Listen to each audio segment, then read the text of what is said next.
kesiagaan dari Kepala Badan Manggala Agni Kabupaten Banyuasin tentang kebakaran hutan dan lahan. Wartawan Sujaya Pos Ripuku.com mencoba mewawancarai Kepala Badan Manggala Agni dan Dapot Banyuasin.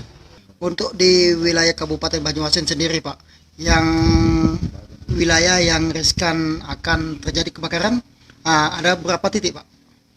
Kita sebenarnya ada beberapa titik di wilayah Kabupaten Banyuasin, itu daerah perairan, mungkin daerah Sungsang, di sana juga rawan terhadap karhutla karena memang kondisi rawa-rawa perairan dan mempunyai bahan bakar yang berupa semak belukar, ini juga rawan terhadap kebakaran. Tetapi di sana sudah diantisipasi oleh teman-teman kita, kemudian gabungan dari BPBD juga kita ada posko di sana. Kemudian di daerah Sungai Rengit ini juga merupakan daerah yang rawan, kemudian juga merupakan daerah penyangga kawasan objek vital Bandara SMB 2, sehingga kita juga tempatkan di sana ada tim patroli terpadu kita di wilayah tersebut.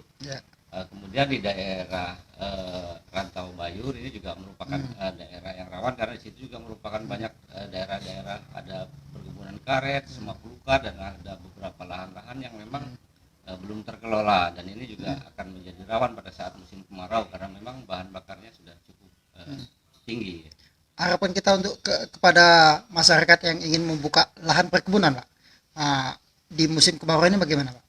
Jadi harapan kita tentunya kepada masyarakat, ya kita berharap bahwa masyarakat untuk mematuhi segala peraturan yang ada di negara kita, bahwa kita memang dilarang melakukan upaya-upaya pembukaan lahan dengan sistem pembakaran. Jadi upayakan kalau memang mau melakukan upaya pembukaan lahan tentunya tidak dengan sistem pembakaran, tetapi mungkin bisa dengan penyiapan lahan tanpa bakar. Nah, ini bisa dengan mekanis jika memang yang mampu seperti itu, tapi barangkali kalau yang tidak mampu mungkin ya harus kita ikuti bahwa aturan kita memang melarang pembukaan lahan dengan sistem pembakaran.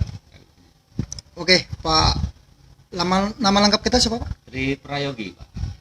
Itulah penjelasan dari Kepala Badan Manggala Agni Kabupaten Banyuasin, Bapak Tri Prayogi. Inilah laporan wartawan Sujaya Pos Ripuku.com Tribun Sumsel Banyuasin.